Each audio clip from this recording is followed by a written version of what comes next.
नमस्कार। Story with नीति में आप सबका स्वागत है। आइए सुनते हैं मुंशी प्रेमचंद जी द्वारा रचित उपन्यास प्रेमा, मेरे साथ यानी आपकी अपनी नीति के साथ। भाग पहला, सच्ची उदारता। संध्या का समय है और डूबने वाले सूर्य की सुनहरी किरणें रंगीन शीशों की आड़ से एक अंग्रेजी ढंग पर सजे हुए कमरे में झांक रही हैं, जिससे सारा कमरा रंगीन हो रहा है। अंग्रेजी ढंग की मनोहर तस्वीरें जो दीवारों से लटक रही हैं, इस समय रंगीन वस्त्र धारण करके और भी सुंदर मालूम होती हैं। कमरे के बीचों बीच एक गोल मेज है, जिसके चारों तरफ नरम मखमली गद्दों की रंगीन कुर्सियां बिछी हुई हैं। इनमें से कुर्सी पर एक युवा पुरुष सर नीचा किए हुए बैठा कुछ सोच रहा है। अति सुंदर और रूपमान पुरुष है, जिस पर अंग्रेजी काट के कपड़े बहुत भले मालूम होते हैं। उसके सामने मेज पर एक कागज है, जिसको वह बार बार देखता है। उसके चेहरे से ऐसा विदित होता है कि इस समय वह किसी गहरे सोच में डूबा हुआ है। थोड़ी देर तक वह इसी तरह पहलू बदलता रहा, फिर वह एकाएक उठा और कमरे से बाहर निकलकर बरामदे में टहलने लगा, जिसमें मनोहर फूलों और पत्तों के गमले सजाकर धरे हुए थे। वह बरामदे से फिर कमरे में आया और कागज का टुकड़ा उठाकर बड़ी बेचैनी के साथ इधर उधर टहलने लगा। समय बहुत सुहावना था। माली फूलों की क्यारियों में पानी दे रहा था, एक तरफ साइस घोड़े को टहला रहा था। समय और स्थान दोनों ही बहुत रमणीक थे, परंतु वह अपने विचार में ऐसा लवलीन हो रहा था कि उसे इन बातों की बिल्कुल सुध नहीं थी। हाँ, उसकी गर्दन आप ही आप हिलाती थी और हाथ भी आप ही आप इशारे करते थे, जैसे वे किसी से बातें कर रहा हो। इसी में एक बाईसाइकिल फाटक के अंदर आती हुई दिखाई दी और एक गोरा चिट्ठा आदमी कोट पतलून पहने, ऐनक लगाए, सिगार पीता, जूते चरमर करता उतर पड़ा और बोला, गुड इवनिंग अमृत राय। आप आइए मिस्टर दीनानाथ, बैठिए। आप आज जलसे में नहीं दिखाई दिए। अरे भाई अमृत राय, कैसा जलसा, मुझे तो इसकी खबर भी नहीं थी। ओह, आपको खबर ही नहीं? भाई आज आगरा के लाला धनुष धारी लाल ने बहुत अच्छा व्याख्यान दिया और विरोधियों के दांत खट्टे कर दिए। अच्छा, अमृतपाल जी, ईश्वर जानता है मुझे जरा खबर नहीं थी, नहीं तो मैं अवश्य आता। मुझे तो लाला साहब के व्याख्यानों के सुनने का बहुत दिनों से शौक है। अब मेरा भाग्य था कि ऐसे अच्छा समय हाथ से निकल गया। हाँ, तो किस बात पर व्याख्यान था उनका? अरे कुछ नहीं दीनानाथ जी, जाति की उन्नति के सिवा दूसरी कौन सी बात हो सकती है। अब लाला साहब ने अपना जीवन इसी काम के हेतु अर्पण कर दिया है। आज ऐसा सच्चा देशभक्त और निष्कास जाति सेवक इस देश में नहीं है भाई। ये दूसरी बात है कि कोई उनके सिद्धांतों को माने या न माने, मगर उनके व्याख्यानों। खैर, दीनानाथ को ऐसी उत्तम स्पीच को न सुनने का अत्यंत शौक हुआ। बोले कि यार, मैं जन्म का भागा हूं, क्या फिर कोई व्याख्यान नहीं होगा? अरे दीनानाथ जी, आशा तो नहीं है, क्योंकि लाला साहब लखनऊ जा रहे हैं और उधर से आगरा को चले जाएंगे। अब फिर नहीं मालूम कब दर्शन दे। अरे अपने कर्म की हीनता का क्या कहूं। आपने उस स्पीच की कोई नकल की हो तो जरा दे दीजिए, उसी को देखकर जी को ढारस दूं। ये फिर क्या था? इस पर अमृत राय ने वही कागज का टुकड़ा, जिसको वे बार बार पढ़ रहे थे, दीनानाथ के हाथ में रख दिया और बोले कि स्पीच के बीच बीच में जो बातें मुझको सवार हो जाती हैं, तो आगा पीछा कुछ नहीं सोचते। समझाने लगे कि भाई मित्र, तुम कैसी लड़कपन की बातें करते हो, तुमको शायद अभी मालूम नहीं कि तुम कैसा भारी बोझ अपने सर पर ले रहे हो। जो रास्ता अभी तुमको साफ दिखाई दे रहा है वह कांटों से भरा है कि एक एक पग धरना कठिन है। हाँ भाई दीनानाथ, अब तो जो होना हो सो हो, और जो बात दिल में जम गई वह तम गई। मैं खूब जानता हूँ कि मुझको बड़ी बड़ी कठिनाइयों का सामना करना पड़ेगा, मगर आज मेरा हिसाब ऐसा बड़ा हुआ है कि मैं बड़े से बड़ा काम कर सकता हूँ और ऊंचे से ऊंचे पहाड़ पर चढ़ सकता हूँ। तो भाई अमृतपाल जी, ईश्वर आपके उत्साह को सदा बढ़ाएं। मैं जानता हूँ कि आप जिस काम के लिए उद्योग करेंगे उसे अवश्य पूरा करेंगे। मैं आपके इरादों में विघ्न डालना कदा भी नहीं चाहता। खैर, मनुष्य का धर्म है कि भाई जिस काम में हाथ लगाए पहले उसका ऊंच नीच को विचार ले। अब प्रश्न बातों से हटकर प्रत्यक्ष बातों की तरफ आइए। आप जानते हैं कि शहर के लोग सब के सब पुरानी लकीर के फकीर हैं। मुझे भय है कि सामाजिक सुधार का बीज यहाँ कदापि फल फूल नहीं सकेगा, और फिर आपका सहायक भी कोई नजर नहीं आता। आखिर आप क्या बना लेंगे? शायद आपके दोस्त भी इस जोखिम के काम में आपका हाथ नहीं बटा सके। हाँ, चाहे आपको बुरा लगे, मगर मैं यह जरूर कहूंगा कि अकेले आप कुछ भी नहीं कर सकेंगे। दीनानाथ जी, ये तुमको क्या हो गया है आपको? क्या मैं आपके मुंह से ऐसी बोधेपन की बातें सुन रहा हूँ? भाई, तो आप कहते हो कि अकेले क्या बना लोगे?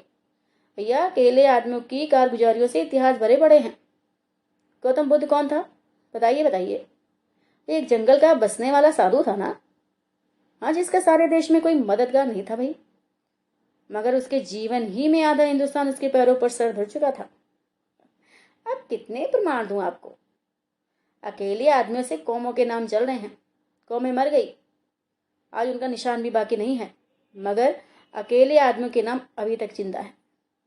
आप जानते हैं कि प्लेटो एक अमर नाम है, मगर आप में कितने ऐसे हैं जो ये जानते हो कि वह किस देश का रहने वाला है? दीनानाथ समझदार आदमी थे, समझ गए कि यह अभी जोश नया है और समझाना बुझाना सब व्यर्थ होगा। फिर भी जीना माना, एक बार और उलझना आवश्यक समझ लिया। खैर, उन्होंने कहा कि अरे भैया, ऐसी जल्दी में लिखा है कि मेरे सिवा कोई दूसरा पढ़ भी नहीं सकेगा। अच्छा, देख लिए हमारी लापरवाही को कैसा आड़े हाथों लिया इन्होंने। सज्जनों, हमारी दुर्दशा का कारण हमारी लापरवाही है। हमारी दशा उस रोगी की सी हो रही है जो औषधि को हाथ में लेकर देखता है मगर मुंह तक नहीं ले जाता। हाँ भाइयों, हम आखिर आंखें रचाते हैं मगर अंधे हैं, हम कान रखते हैं मगर बहरे हैं, हम जुबान रखते हैं मगर गूंगे हैं। परंतु अब वह दिन नहीं रहे कि हमको अपनी जीत की बुराइयां नहीं दिखाई देती हों। हम उनको देखते हैं और मन से उनसे घृणा भी करते हैं, मगर जब कोई समय आ जाता है तो हम उसी पुरानी लकीर पर पड़ जाते हैं और बेकार बातों को असंभव और अनहोनी समझकर छोड़ देते हैं। हमारे डोंगे का पार लगाना, जबकि मल्ला ऐसे बाद और कादर हैं, कठिन ही नहीं प्रत्युत दुस्साध्य है। अमृत राय ने बड़े ऊंचे स्वरों में उस कागज को पढ़ा। जब वे चुप हुए तो दीनानाथ ने कहा, निसंदेह बहुत ठीक कहा है इन्होंने। तो भैया, ये स्पीच दी थी जो आपने अभी भी सुनाई, हमें नशा के अनुकूल ही है। खैर, जी हाँ दीनानाथ जी, मुझको रह रहकर अपने आप ऊपर क्रोध आता है कि मैंने सारी स्पीच क्यों नहीं नकल कर ली। अगर कहीं अंग्रेजी स्पीच होती तो सवेरा होते ही सारे समाचार पत्रों में छप जाती, नहीं तो शायद कहीं खुलासा रिपोर्ट छपे तो छपे। खैर, तब से मैं जलसे से लौटकर आया हूं, तब से बराबर वही शब्द मेरे कान में गूंज रहे हैं। प्यारे मित्र, तो मेरे विचारों को पहले से जानते हो, आज की स्पीच ने उनको और भी मजबूत कर दिया है। आज से मेरी प्रतिज्ञा है कि मैं अपने को जाति पर न्यौछावर कर दूंगा। तन मन धन सब अपनी गिरी हुई जाति की उन्नति के निमित्त अर्पण कर दूंगा। अब तक मेरे विचार मुझ ही तक थे, पर अब वे प्रत्यक्ष होंगे। अब तक मेरा हृदय दुर्बल था, मगर आज इसमें कई दिलों का बल आ गया है। मैं खूब जानता हूँ कि मैं कोई उच्च पदवी नहीं रखता हूँ, मेरी जायदाद भी कुछ अधिक नहीं है, मगर मैं अपनी सारी जमा तथा अपने देश के उद्धार के लिए लगा दूंगा। अब इस प्रतिज्ञा से कोई मुझको डिगा नहीं सकता। थक कर बैठी हुई कौम ये जो है ना। खैर, ले तेरी दुर्दशा पर आंसू बहाने वालों में एक दुखियारा और बढ़ा। इस बात का न्याय करना कि तुझको इस दुखियारे से कोई लाभ होगा या नहीं, समय पर छोड़ता हूँ। ये कहकर अमृत राय जमीन की ओर देखने लगे। दीनानाथ, जो उनके बचपन के साथी थे और उनके स्वभाव से भली भांति परिचित थे, कि जब उनको कोई धुन मालूम हुई, बोले, अच्छा अच्छा, मैंने मान लिया कि अकेले लोगों ने बड़े बड़े काम किए भाई, और आप भी अपनी जाति का कुछ ना कुछ भला कर ही लेंगे भाई, लेकिन ये सोचिए कि आप उन लोगों को कितना दुख पहुंचाएंगे जिनका आपसे कोई नाता है। प्रेमा से बहुत जल्द आपका विवाह होने वाला है। आप जानते हैं कि उसके माँ बाप परले सिरे के कट्टर हिंदू हैं। जब इनको आपकी अंग्रेजी पोशाक और खाने पीने पर शिकायत है तो बतलाइए, जब आप सामाजिक सुधार पर कमर बांधेंगे तब उनका क्या हाल होगा। शायद आपको प्रेमा से भी हाथ धोना पड़े। दीनानाथ का ये इशारा कलेजे में चुभ गया। 2-3 मिनट तक वे सन्नाटे में जमीन की तरफ ताकते रहे। जब सर उठाया तो आंखें लाल थी और उनमें आंसू डबडबाए थे। बोले, मित्र कौम की भलाई करना साधारण काम नहीं। यद्यपि पहले मैंने इस विषय पर ध्यान नहीं दिया था, फिर भी मेरा दिल इस वक्त ऐसा मजबूत हो रहा है कि जाति के लिए हर एक दुख भोगने को मैं कटिबद्ध हूं। इसमें संदेह नहीं कि प्रेमा से मुझको बहुत ही प्रेम था। मैं उस पर जान देता था और अगर कोई समय ऐसा आता कि मुझको उसका पति बनने का आनंद मिलता तो मैं साबित करता कि प्रेम इसको कहते हैं। मगर अब प्रेमा की मोहिनी मूरत मुझ पर इतना जादू नहीं चला सकती। जो देश और जाति के नाम पर बिक गया, उसके दिल में कोई दूसरी चीज जगह ही नहीं पा सकती। देखिए, ये वो फोटो है जो अब तक बराबर मेरे सीने से लगा रहती थी। आज इससे भी अलग होता हूं। ये कहते कहते तस्वीर जेब से निकली और उसके पुर्जे पुर्जे उन्होंने कर डाले। प्रेमा को जब मालूम होगा कि अमृत राय अब जाति पर जान देने लगा, उसके दिल में अब किसी नवयोना की जगह नहीं रही, तो वह मुझसे क्षमा कर देगी।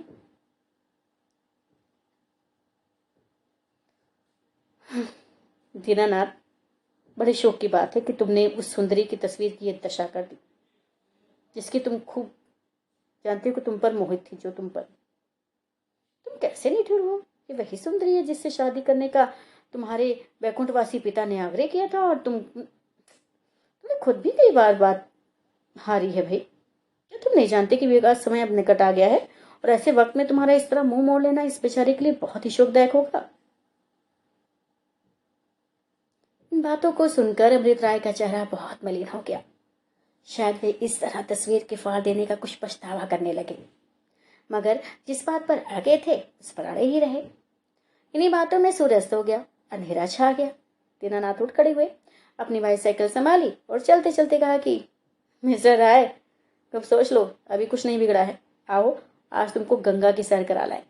मैंने एक बजरा किराए पर ले रखा है, उस पर चांदनी रात में बड़ी बहार रहेगी। ठीक है दीनानाथ, इस समय आप मुझको क्षमा कीजिए, फिर मिलूंगा। दीनानाथ तो ये बातचीत करके अपने मकान को रवाना हुए और अमृत राय उसी अंधेरे में बड़ी देर तक चुपचाप खड़े रहे। या नहीं मालूम क्या सोच रहे थे। जब अंधेरा अधिक हुआ तो वह जमीन पर बैठ गए। उन्होंने इस तस्वीर के पुर्जे सब एक एक करके छू लिए, उनको बड़े प्यार से सीने में लगा लिया और कुछ सोचते हुए कमरे में चले गए। बाबू अमृत राय शहर के प्रतिष्ठित रईसों में समझे जाते थे। वकालत का पेशा कई पुश्तों से चला आता था। खुद भी वकालत पास कर चुके थे, और यद्यपि वकालत अभी तक चमकी नहीं थी, मगर बाप दादे ने नाम ऐसा कमाया था कि शहर के बड़े बड़े रईस भी उनका दब मानते थे। अंग्रेजी कॉलेज से इनकी शिक्षा हुई थी और ये अंग्रेजी सभ्यता के प्रेमी थे। जब तक बाप जीते थे तब तक कोट पतलून पहनने तनिक डरते थे, मगर उनका देहांत होते ही खुल पड़े। ठीक नदी के समीप एक सुंदर सांप पर कोठी बनवाई, उसको बहुत खर्च करके अंग्रेजी रीति पर सजाया और अब उसी में रहते हैं। ईश्वर की कृपा से किसी चीज की कमी नहीं थी। धन, द्रव्य, गाड़ी, घोड़े सभी मौजूद थे। अमृत राय को किताबों से बहुत प्रेम था। उनकी न था कि नई किताब प्रकाशित हो और उनके पास न आए। उत्तम कलाओं से भी उनकी तबीयत को बहुत लगाव था। गान विद्या पर तो वे जान देते थे। गो की वकालत पास कर चुके थे, मगर अभी वे विवाह नहीं हुआ था। उन्होंने ठान लिया था कि जब वे वकालत खूब नहीं चलने लगेगी तब वे विवाह नहीं करूंगा। उस शहर के रईस लाला बद्री प्रसाद साहब उनको कई साल से अपनी इकलौती लड़की प्रेमा के वास्ते चुन बैठे थे। भाई, प्रेमा अति सुंदर लड़की थी और पढ़ने लिखने, सीने पुरोने में निपुण थी। अमृत राय के इशारे से उसकी थोड़ी सही अंग्रेजी भी पढ़ा दी गई थी, जिसने उसके स्वभाव में थोड़ी सी स्वतंत्रता पैदा कर दी थी। मुंशी जी ने बहुत कहने सुनने से दोनों प्रेमियों को चिट्ठी पत्र लिखने की आज्ञा दे देती और शायद आपस में तस्वीरों की भी अदला बदली हो गई थी। बाबू दीनानाथ अमृत राय के बचपन के साथियों में से थे। कॉलेज में भी दोनों का साथ रहा। वकालत भी साथ पेश की और दो मित्रों में जैसे सच्ची प्रीति हो सकती है वह वे थी। कोई बात ऐसी नहीं थी कि जो एक दूसरे के लिए उठा रखी। दीनानाथ ने एक बार प्रेमा को महताबी पर खड़े देख लिया था और उसी वक्त से वह दिल में प्रेमा की पूजा किया करते थे, मगर ये बात कभी उसकी जुबान पर नहीं आई। दिल ही दिल में घुट कर रह जाती थी। सैकड़ों बार उसकी स्वार्थ दृष्टि ने उसे उभारा था कि तू कोई चाल चलकर बद्री प्रसाद का मन अमृत राय से फेर दे, परंतु उसने हर बार इस कमीनेपन के ख्याल को दबाया था। वह स्वभाव का बहुत निर्मल और आचरण का बहुत शुद्ध था। मर जाना पसंद करता था, मगर किसी को हानि पहुंचाकर अपना मनोरथ कदापि पूरा नहीं कर सकता था। ये भी नहीं था कि वह केवल दिखाने के लिए अमृत राय से मेल रखता हो और दिल में उनसे जलता हो। वह उनके साथ सच्चे मित्र भाव का बर्ताव करता था। आज भी जब अमृत राय ने उससे अपने इरादे जाहिर किए, तब उसने सच्चे दिल से उनको समझ के आकर मुझने सुझाया, मगर इसका जो कुछ असर हुआ हम पहले दिखा चुके हैं। उसे साफ साफ कह दिया कि अगर तुम रिफॉर्मरों की मंडली में मिलोगे तो प्रेमा से हाथ धोना पड़ेगा। मगर अमृत राय ने एक नहीं सुने। मित्र का जो धर्म है वह दीनानाथ ने पूरा किया, मगर जब उसने देखा कि ये अपने अनुष्ठान पर अड़े ही रहेंगे, तो इसको कोई वजह नहीं मालूम हुई कि मैं ये सब बातें बद्री प्रसाद से बयान करके क्यों न प्रेमा का पति बनने का उद्योग करूं। यहाँ से वे यही सब बातें सोचते विचारते घर पर आए, कोट पतलून उतार दिया और सीधे साधे कपड़े पहन मुंशी बद्री प्रसाद के मकान को रवाना हुए। इस वक्त उसके दिन की जो हालत हो रही थी बयान नहीं की जा सकती थी। कभी ये विचार आता कि मेरा इस तरह जाना लोगों को मुझसे नाराज न कर दे, मुझे लोग स्वार्थी न समझने लगे। फिर सोचता कि कहीं अमृत राय अपना इरादा पलट दे और आश्चर्य नहीं कि ऐसा ही हो तो मैं कहीं मुंह दिखाने योग्य नहीं रहूंगा। मगर ये सोचते सोचते जब प्रेमा की मोहिनी मूर्त आंख के सामने आ गई, तब ये सब शंकाएं दूर हो गई और वह बद्री प्रसाद के मकान पर बातें करते दिखाई दी।